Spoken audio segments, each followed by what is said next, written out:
This is College Matters from the Chronicle. I think we might be entering the era of the desperate president. Sometimes there is going to be a tension between the board and within the board and the administration, the board and the greater public. That tension should be treated as a treat, as a gift. Last week, Michigan State University's president effectively turned down a $1 million raise and announced that he was leaving for the top job at Clemson University. It was the latest turn in the curious career of Kevin Guskiewicz, who, in the space of just 3 years, has hopscotched across 3 different university leadership posts. But Guskiewicz's departure may say more about the state of affairs at Michigan State than it does about him. On his way out, Guskiewicz criticized Michigan State's governing board, a group of 8 elected officials who in recent years have been accused of dysfunction, backbiting, and violating their own policies. Is Michigan State's board broken? And what does the drama unfolding there tell us about the broader state of higher education governance?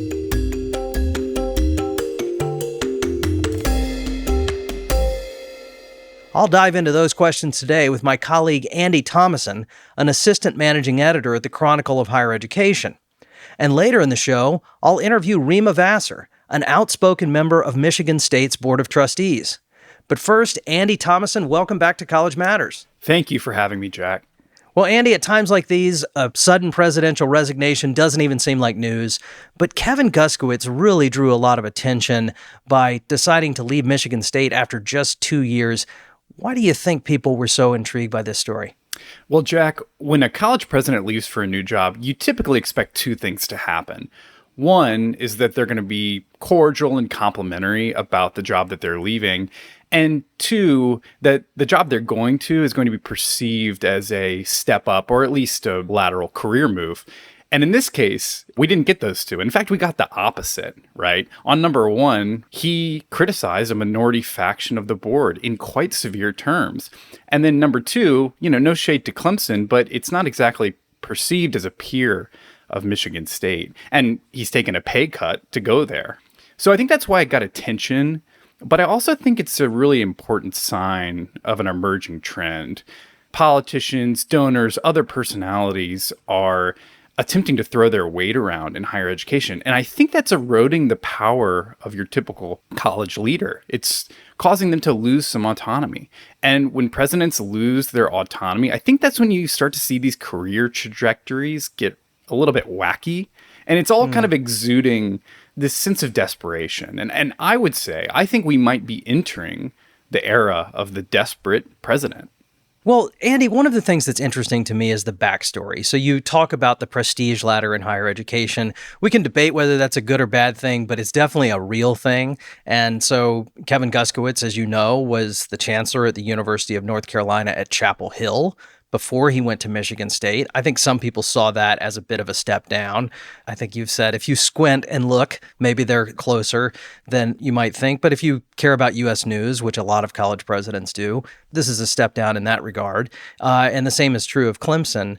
But it's really important to remember who Kevin Guskiewicz is and what he was walking into when he went to Michigan State. So this is a guy who's really out of central casting if you think about college leadership and sort of academic heroism, for lack of a better phrase. He has this compelling academic story.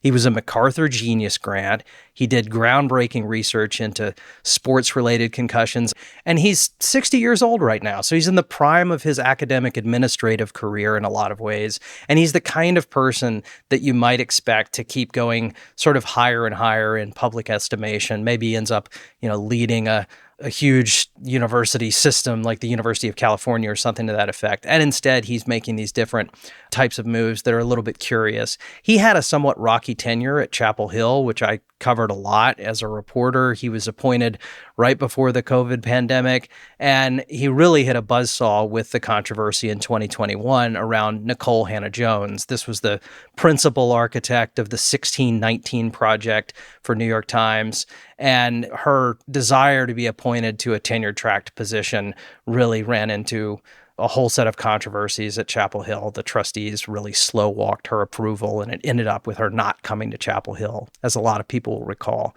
So that's all the backstory of him. And by the time he gets to Michigan State, there are already concerns about this board that he's going to end up complaining about when he exits. The prior president, Samuel Stanley, had resigned, saying he had lost confidence in the board. He said he could not, in good conscience, continue to serve this board as constituted. And this is kind of a difficult place to come in and lead, and it sounds like it was exactly what people feared. Well, that's a head-spinning list of controversies that you just spun out, Jack, and I think that rundown gives us perhaps theory number one that we might examine as to what's going on here. Do you think that this is just exhibit A in the difficulty of running public colleges and how unappetizing it can be for promising, rising leaders? You covered presidencies for many years. I'm wondering if you think that that's one thing that's happening here. Well, there's a couple things going on here, as you know. When we debate about college governing boards, mostly right now in this political environment, we're often talking about partisan actors coming into the governing board and doing the bidding of governors or being chosen explicitly because they're considered hardcore partisans on the right or left. Michigan State is a weird animal because it's one of just a handful of systems where the board members are elected in partisan elections, but they run as Democrats and Republicans, and right now it's almost all Democrats on this board. And what that creates is sort of a campaign environment. These people are running for elected office, and so they're out there writing op-eds, doing things that are a little bit outside of the scope of what you might see from a trustee in a different context because they're answering to this public constituency, which is often very much in tension with what is best for the university, because what may be best for electability for a Michigan State trustee can be in direct tension with what might be best in the long-term interest of the university. And that is very pronounced and profound. College presidents that I know uniformly hate this system. There's a lot of bad things to say about gubernatorial appointed trustees as well, but this is a recipe for trustees to have a real activist streak, which I think is something that Guskiewicz had a problem with. Totally. I mean, that's the way it seems. Let me give you a good example, actually, Jack. So a couple of months ago, Michigan State announced it was going to stand up this new entity to help raise revenue for athletics through media deals. This is becoming a more common approach here in the NIL era. And after they rolled that out, a couple of the trustees wrote an op-ed saying that there needed to be more public scrutiny of this entity. This was after they said that they'd asked to see some of the documentation of what this thing is and had been denied. So a couple trustees made a stink over this. And on the one hand, you and I might look at that and say, well, we believe in public access for this kind of stuff. This is, in essence, a state entity. It's at least associated with the state, right? So there should be sunlight on those documents. But I think if you look at it from the college leader's perspective, from Guskiewicz's perspective, this is a board that has been accused of leaking stuff. So are they just going to gain access to spill the deets publicly in a way that's counterproductive? Yeah, and, I think this speaks to something that's actually sort of a live ball in this story, Andy, which is that this board was asked to sign on to this new code of ethics that would bar them from voicing dissent with any action of the board after they'd finalized a decision. And, no surprise, not everybody was game for this. A couple of trustees didn't sign on to this, including Rema Vassar, who we're going to hear from later. The most predictable possible outcome, yes.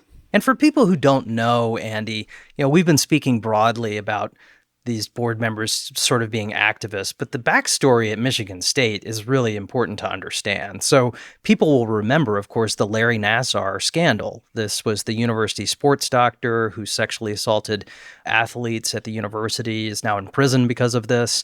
And it raised the specter of complicity or culpability on a part of the administration, certainly cultural complicity. There was a lot of critique that the trustees should have been asking tougher questions. They should have been up in the business of the president to figure out what was going on. It's very similar to the accusations that were leveled at the Penn State board after the Sandusky sex abuse scandal.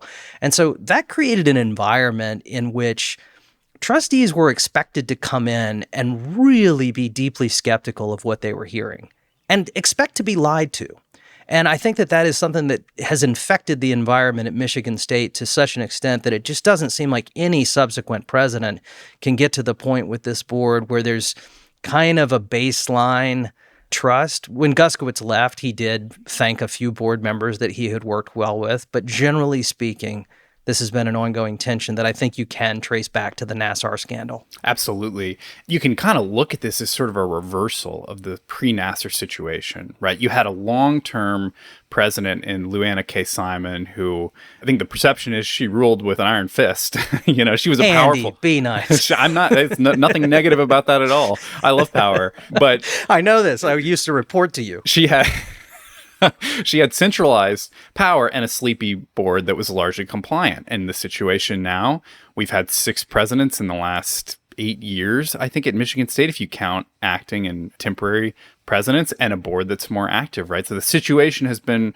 reversed and it's been quite turbulent. Yeah, it has been turbulent. And I think some broader context is important. So Guskiewicz is saying on his way out that there's ongoing and continuous problems with the board. Those were his words. And he described this as a, quote, unsustainable situation. So that's the present reality as the university president saw it.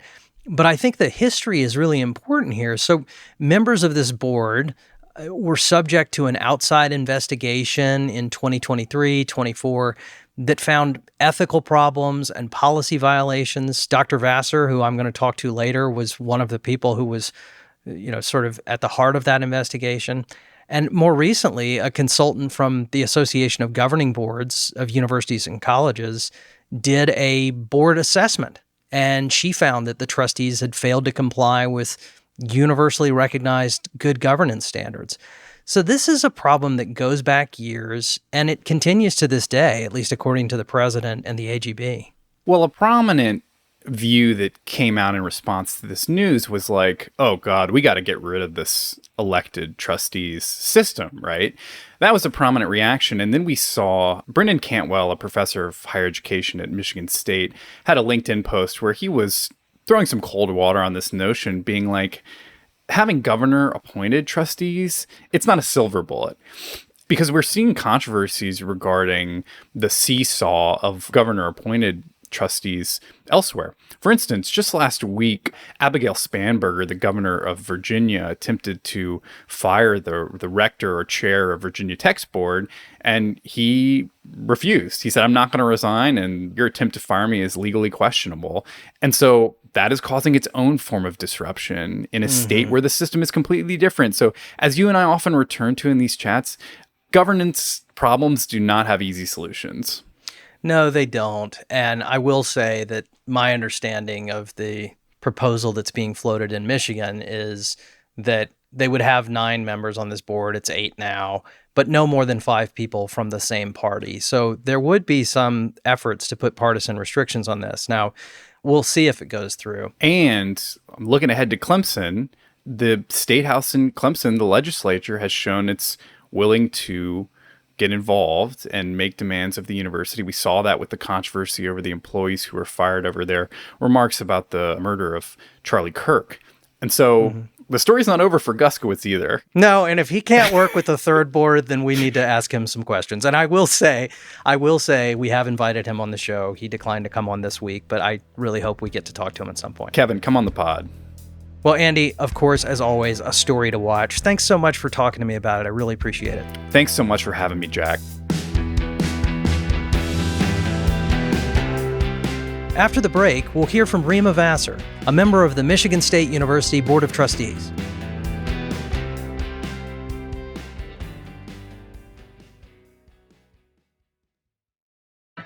Hey, everyone. We appreciate you listening to College Matters, and now we'd like your feedback on how to make the show even better. We hope you'll take a few minutes to complete our new audience survey. Go to chronicle.com/podcast survey. That's chronicle.com/podcast survey. Sharing your thoughts with us is a great way to support College Matters. I'm looking forward to hearing what you have to say. There's another show I want to tell you about. It's called Learning Curve, and it's for anyone grappling with one of the biggest questions in education right now. What does it even mean to teach and learn when AI can do so much of the work for us? Learning Curve is hosted by my colleague Jeff Young, who writes the Chronicle's new Jagged Intelligence newsletter about AI on campus. If you listen to Learning Curve, you'll hear from some memorable characters. A college student who demanded her money back after she caught her professor using AI, and a former university president who's trying to redesign college for an AI era. The show is full of insights to help you cut through the hype and the fear around artificial intelligence. Check out Learning Curve wherever you get your podcasts.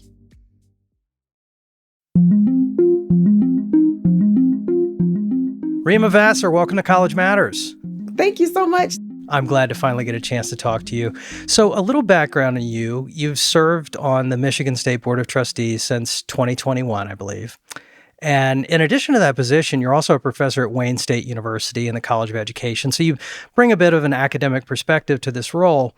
But I invited you on the show today because I want to talk about the leadership turnover that has been happening at Michigan State. And in your time on the board at this university, there have been 2 presidents resign rather abruptly in quick succession here. And both have said that they left feeling like they could not work with this board of trustees, of which you're a member. Why does this keep happening? Right. So nationally, I think it was reported first in 2023, we're having a problem retaining university presidents. It's a hard job in this current climate. There's been several attacks on higher education that makes it very difficult for people to be faculty, let alone the president of an institution. And you have a unique space at MSU, right? After the president left, Lou Hannah Simon, who had a long tenure there, was beloved. When she left under a lot of turmoil. So any president coming into that position would have to know that there's a lot to contend with in terms of healing, transparency. There's trauma. After the Larry Nassar lawsuits have been cleared, there's still pain. So I think that the churn of presidents is not new to Michigan State or unique to Michigan State University, but I do think Michigan State needs a unique leader. Yeah. I do think that. Well, as somebody who has written about that whole period, I do think that the Larry Nassar sex abuse scandal still sort of hangs over the institution.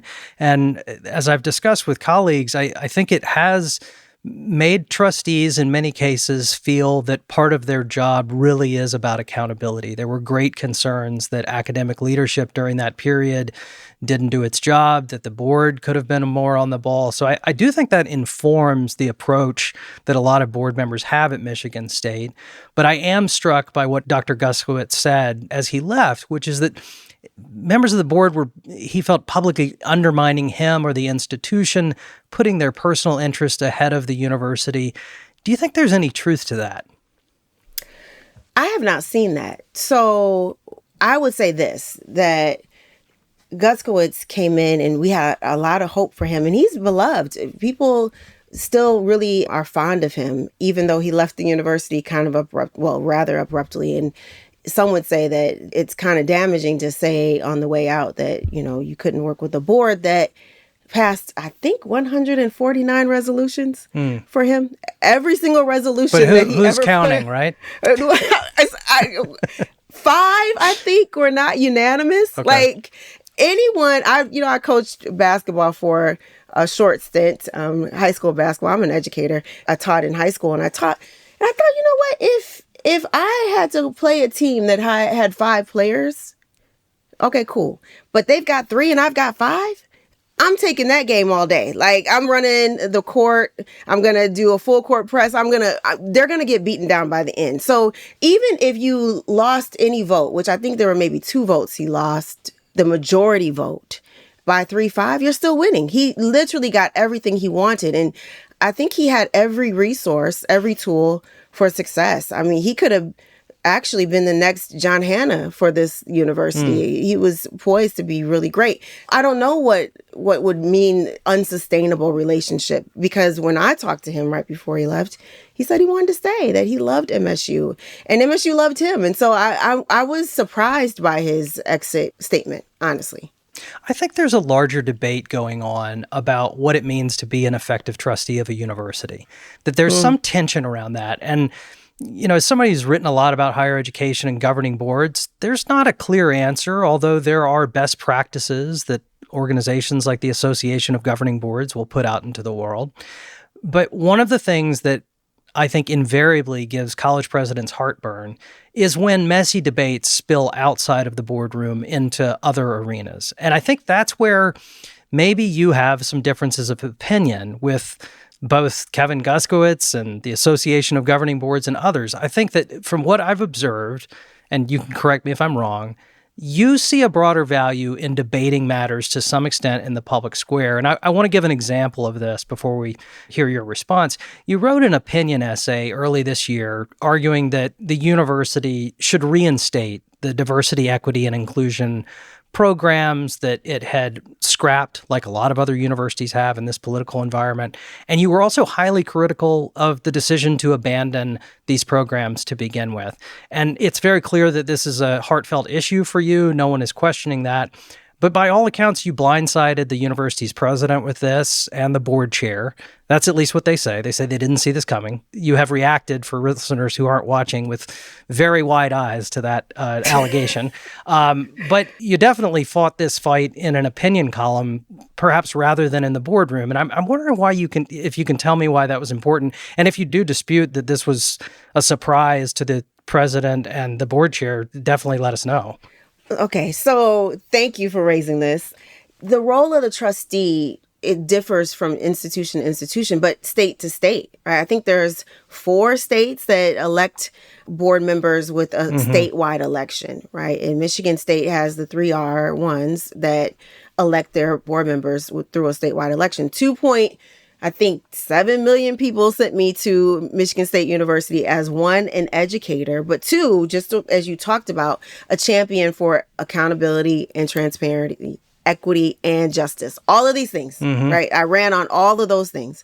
And so my responsibility is to the constituents who put me there. When I got elected, it was right after George Floyd was murdered.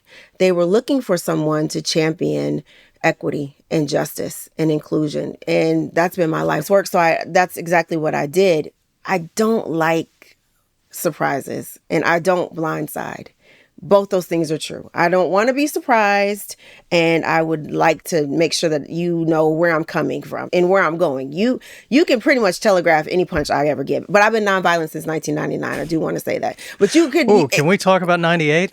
No. Let's leave that one off the record. But a proverbial punch, you can tell where I'm going because I'm pretty consistent in around those 5 areas. So when this legal mandate came, and we were having a conversation about scrubbing websites and changing names and telling BSA to take their name off the door. I'm the BSU advisor, by the way, at the last 2 institutions I've been in. At Wayne State, I'm the BSU advisor. This is a Black Student Union, correct? Yes, the Black Student Union. So the Black Student Alliance got all of their funding cut, was told to take their name off the door, told to change their bylaws. It went too far. And so I had already had several conversations publicly and behind closed doors around this matter. And I think as an effective leader, you have to know, and I want to give you this, Jack. When presidents come to MSU, they know the history like you do, right? They know what they're signing up for, and they interview for the job and take it knowing full well that there's so many challenges at MSU. Lots of opportunities, but many challenges. And it's incumbent upon the president as effective leaders to get to know their board. There's only 8 of us. But this is a difference in philosophy to some extent. How so? Well, I think that I don't want to speak for Kevin Guskiewicz, but I will speak for the higher ed governance establishment, who would say that the proper way to deal with the funding cut that you have a problem with, or with DEI retrenchment that has gone too far, is to bring things to a vote in the boardroom. That writing an independent op-ed. We didn't bring it to vote. No, I understand. But I think the implication would be that you could discuss these within the confines of the board. And that's, I think that, so I'm glad you brought up the AGB. The AGB came and gave us some professional development. And one of their strongest recommendations was not to quell dissent, that diversity matters, voice matters, and votes matter. This is exactly what the AGB said. Jill Derby came in, like a little hurricane tornado that she is. And that was her strongest driving point. If you have dissent, if you have diversity of thought, that is actually your strength, and you should harness it. Make sure that you're using it as its superpower. If you quell it, which is what they have just done, it's going to be a problem. So I want to go back to no, Jack, I did not surprise the president. I gave him a stronger, more strident version of that op-ed in November. Did he know that you were going to publish an op-ed? We op-ed? had a conversation about it. We had a whole conversation about it. When the executive order was vacated and the DOE said, we're not taking this up any longer, I said, okay, so let's talk about what we can restore. Now that the scare is over, because I understand people capitulated to the fear. Now that the scare is over and there's no threat, we can come back to the middle. Okay. Right? Particularly if you look at the outcomes for Black students, you can't really justify taking away supports for the lowest performing students on the campus, the lowest graduation rates on campus, the highest academic probation rates, the highest debt to income ratio rates when they leave without a degree, right? The lowest safety and belonging metric reading that you can give is all Black students. You can't justify taking away supports. So let's come to the middle. There was no vote. There was no conversation. It was just, no, this is what is happening and that's it. Okay.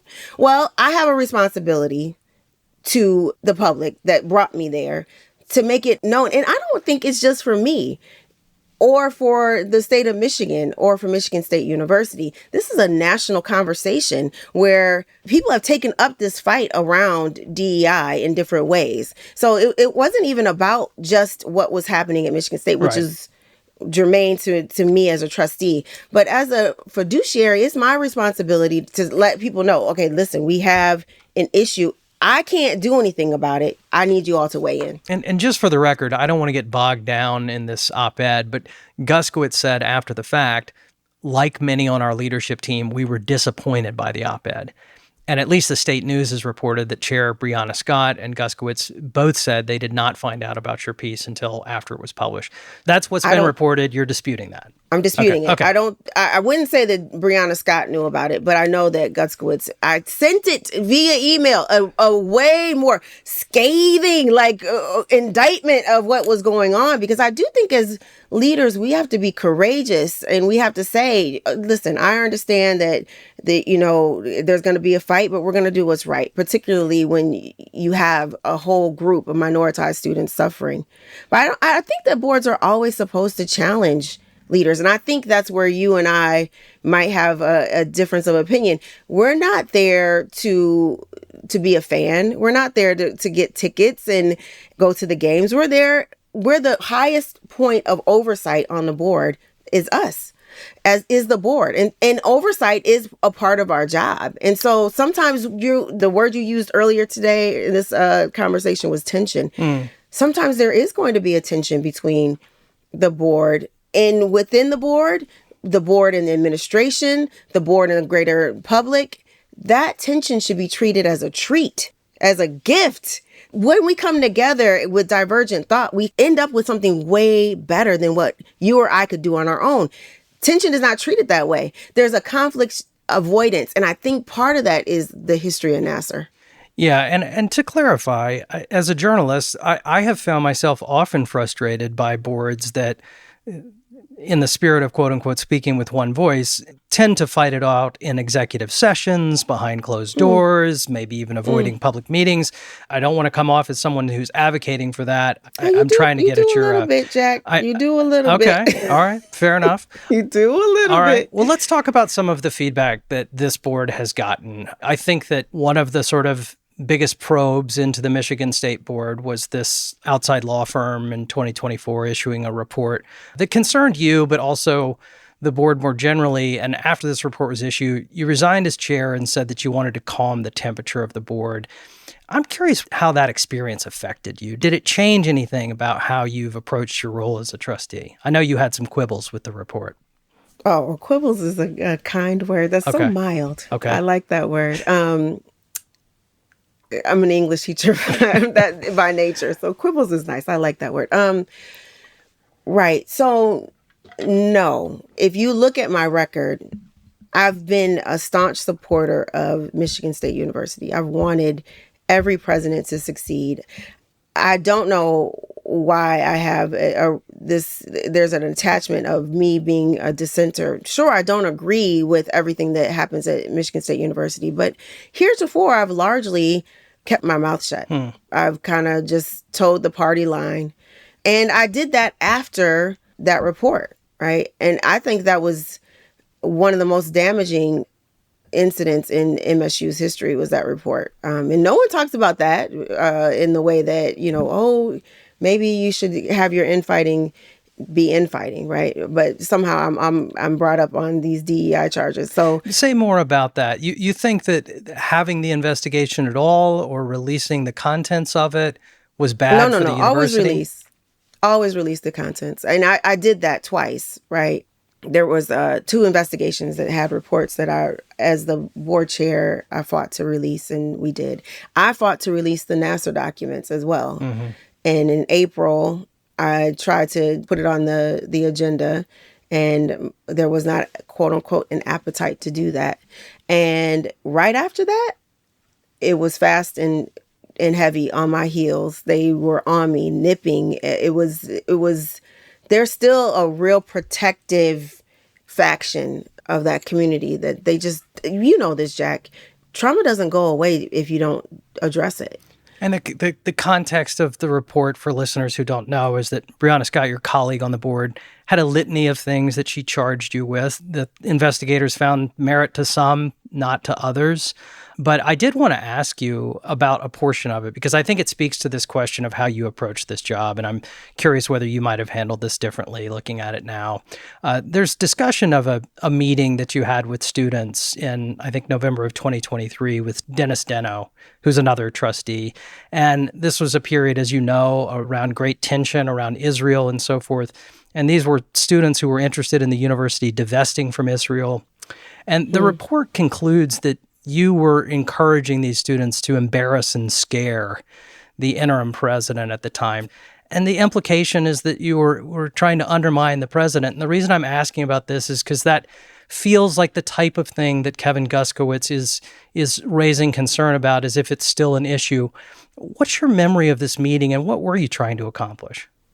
Yeah, I don't know that there's a connection to draw between that, even if that were true, between what Kevin Guskiewicz is intimating in what you're describing. I don't know that there's a connection. I will say this.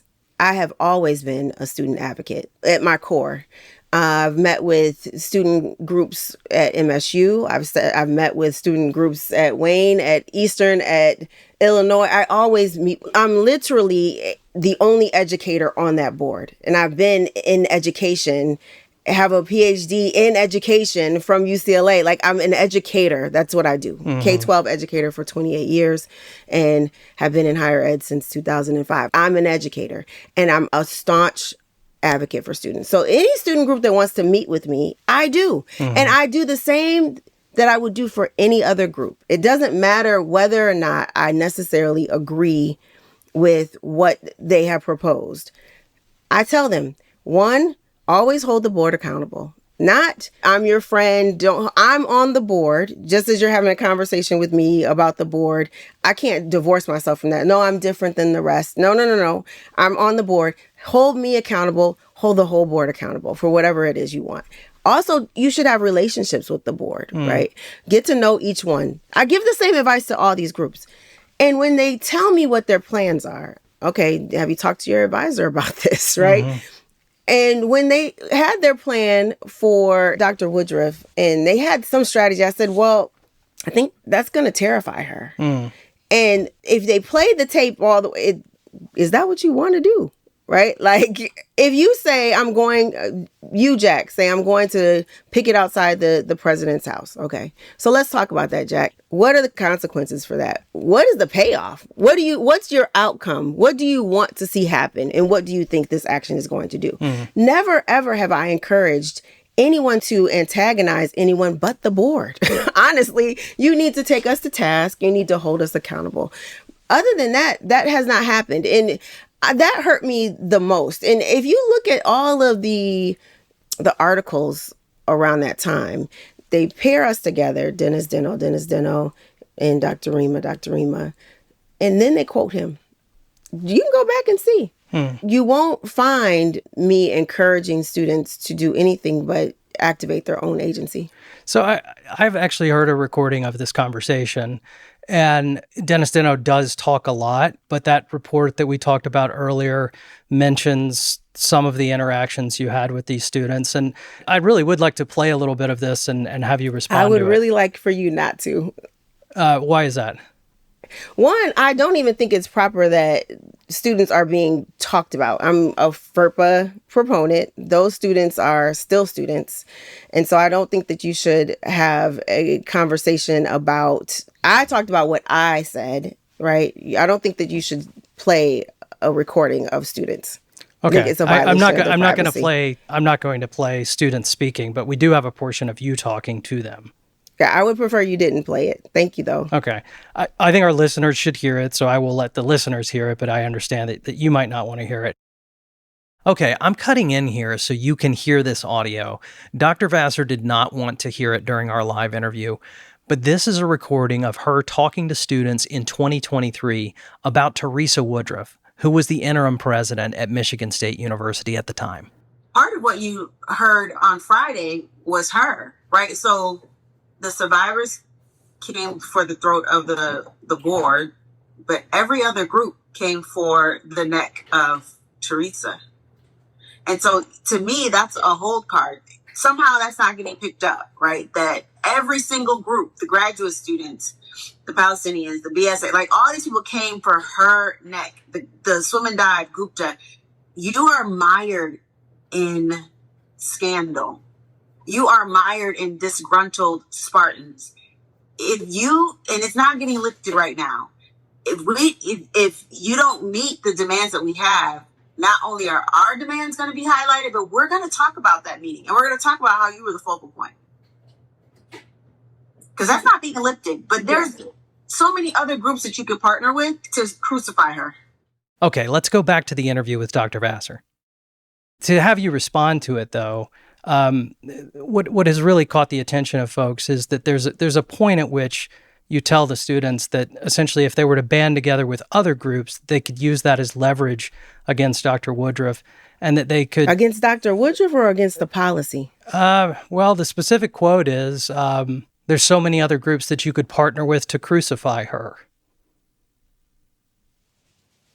Oh, I don't think I said that. Yeah, well, I mean, again, we'll play the tape, but did you see some broader university interests being served by telling the students to crucify the interim president? I don't think that I used the word crucify. That's not even my language. But I think I said earlier that I believe students should always exercise their agency. And I've always encouraged them to even talk to the board and hold us accountable. So hold accountable would be a word that I would use. Crucify is not... That's not something I would say. I mean, I have the recording. You definitely said it, but I don't know that you could say that I definitely said anything, honestly. Okay. This is certainly what the law firm that Michigan State hired says you said. It's what the audio says you said. But in any case, I think my deeper question was whether is part of your function as a board member helping students to sometimes do things that will undermine the president. Is that ever in the broader university interest? Because you've mentioned your compassion for students and your desire to see their issues heard. I don't think I said either one of those things, but I said I'm an advocate for students. And I don't think that any institution that doesn't have students who are voicing their concerns and who are thinking about their rights and what they are supposed to get from a university, if they don't have students like that, they're not servicing all students. And they're not living into their best selves, and they're not living into their institutional responsibility to all constituencies. So absolutely, would I ever tell a student that you should advocate? I do. I still do.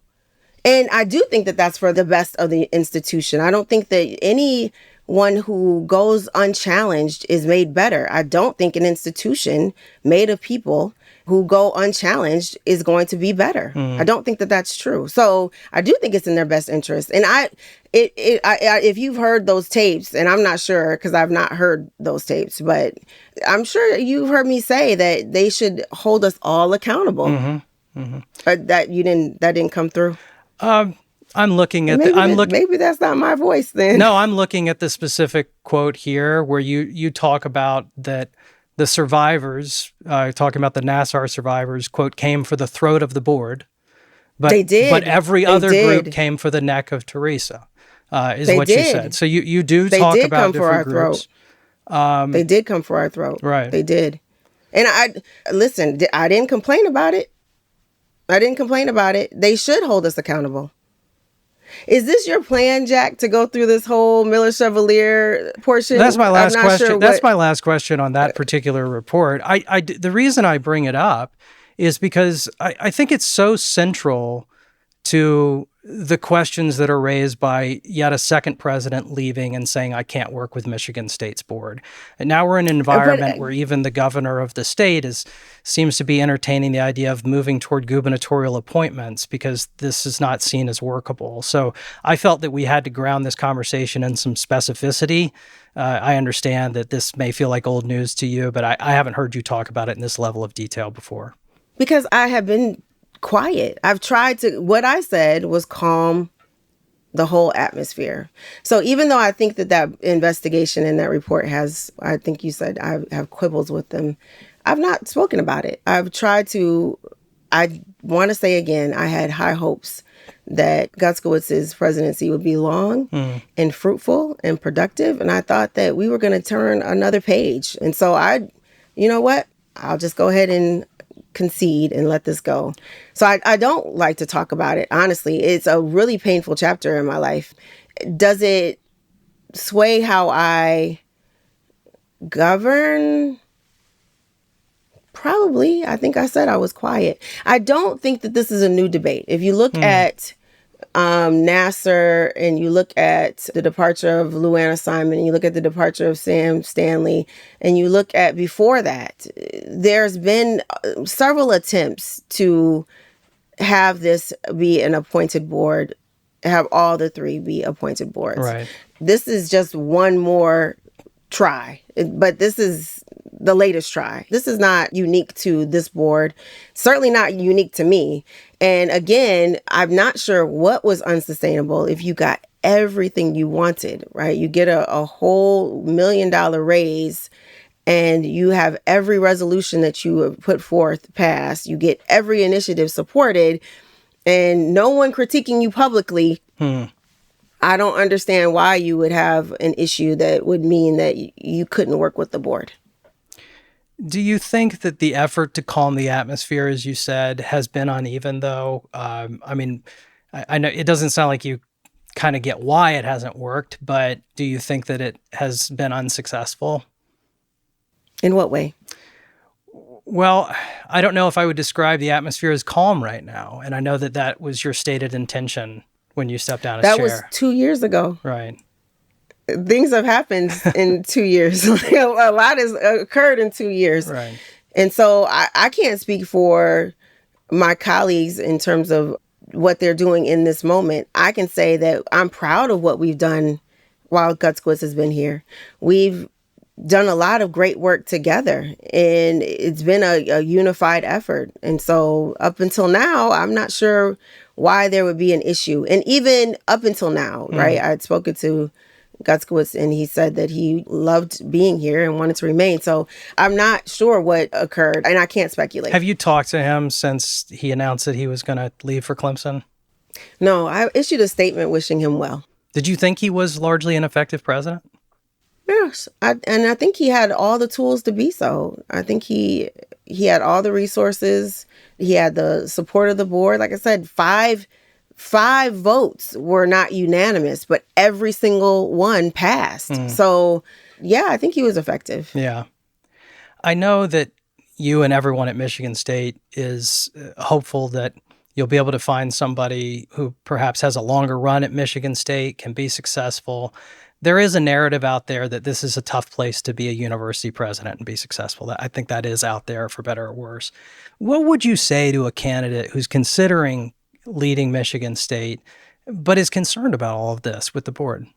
Yeah, that's the unfortunate part, because I think this moment, it serves to eclipse all the good work that was done in the last 2 years, right? So I think that's really unfortunate. I would say that the next president should lean into conflict and manage conflict, right? I teach leadership, and leadership has within it conflict resolution and management. Get to know every board member, see them all as important, and figure out what their interests are, figure out what their touch points are, what's going to move them, what's going to persuade them, what motivates them. I think that any president that goes into any university right now is faced with a challenge. At Michigan State, there's a lot of healing that needs to be done. And so I think that a president who comes should have that as their North Star. Yeah. Well, it sounds like I do want to say, Jack, Yeah. I mean, I feel like you're kind of blaming me for Guskiewicz leaving, and somehow I decided not to be calm and I decided to turn up. I don't think that's true. I will say that I don't think 2 op-eds can force a leader out. You're attaching a lot to my opinion here, I feel like. Who do you think Guskiewicz is talking about when he says, I can't work with this board? He named people who he thought he could work with, and you weren't among them. Well, he's running. They're running for... Listen, I can't speculate. I just know that I wrote 2 op-eds. And I'm not sure what else would be an issue. He told me right before he got his raise that he wanted to stay here and that he was happy here. So I can't speculate. I'm not sure who he's referring to. And I don't know what he's talking about in terms of their own personal gain. I don't... It's one thing to say, I don't think there's merit in the criticism. It's another to say, I actually don't think he's talking about me. Which is the case? I think both. Both. Okay. Again, if you just go through the record, how, right? How is it unsustainable? And I think, Sam Stanley said the same thing on the way out. And I think it's convenient to scapegoat a board that has been in turmoil. I think it's unfortunate to scapegoat a board that has been struggling to stabilize MSU since the Nassar scandal. I think it's hurtful to characterize this board that has done so much work as dysfunctional or as unreasonable, because the record doesn't speak for that. It sounds like you also think that maybe conflict aversion as a strategy or even a philosophy for a college leader is in and of itself wrong-headed. That if you're constantly just trying to not have a bad story or have a messy debate, that you don't end up in a better place. You end up in a worse place. That's kind of what I'm picking up from you. Is that an accurate description of how you feel about this? No, I think you should have a messy debate. I think that messy debate needs to be had behind closed doors so that it does not become public. I do think that you should go through the fire of conflict, and you should have divergent views, and it could get heated and it could get passionate. It could be all of those things. And then you go out, not as a united front all the time, right? Because we're all adults who were elected. We all have our own perspectives, our own experiences that we bring to the board. So we're not always going to have unanimity, right? I don't think that's the goal. But to professionally disagree is a reasonable request. That means people need to have that conflict engaged in a way that folks, like AGB said, folks feel like they have a voice, they've been seen and heard, and they can vote. Well, look, I know that the university will be charging ahead full press to find a new leader, and I wish you luck in that endeavor. Well, I appreciate it. And thank you for talking with me. I appreciate you taking time.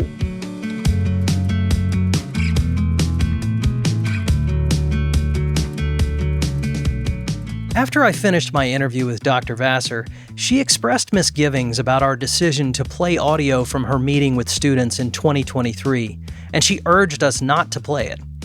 We invited her to return to the show to discuss this issue, but she declined. Instead, Dr. Vassar accepted our suggestion that she follow up with a voice memo about the recording. Here it is. What you have heard reflects a moment of passionate advocacy for students who had been publicly mislabeled and targeted. The words I used were too strong, and I take responsibility for that. The substance of what I was saying, however, I stand behind. Students who feel unsafe, unsupported, and unsure on university campuses have every right to organize, build coalitions, and hold their institutions accountable. This is not incitement. It is democracy. I'm also concerned about the Chronicle's decision to obtain and publish a recording of a private conversation with students who had no knowledge they were being recorded for journalistic purposes. That is not accountability journalism. That is a gotcha. Students who were already targeted and harassed on campus deserve better than to have their private conversations circulated without their consent. The Chronicle should consider whose interest this reporting serves. This reporting only reinforces concerns that university leadership has expressed about leaks, mistrust, and the increasingly hostile environment facing individuals, even students, who are working to improve the university. I remain committed to every student, to every faculty member, to all staff who exercise their constitutional rights on MSU's campus. This commitment will not change. The Chronicle stands by its decision to share the audio, which we obtained through independent news gathering and corroborated with public documents. Reporting on the work of a publicly elected official like Dr. Vassar, who serves in a position of influence at a public institution, is a vital and necessary part of our journalistic mission.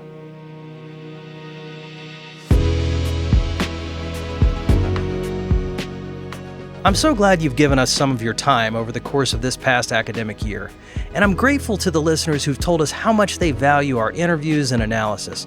Keeping you informed is the reason we're here. As we ease into summer, the podcast team will be taking a short break before moving to a bi-weekly episode release schedule. We'll be back in the fall with regular weekly episodes. Meantime, be sure to follow College Matters wherever you get your podcasts so that you never miss an episode. Have a neat summer, and thanks so much for listening.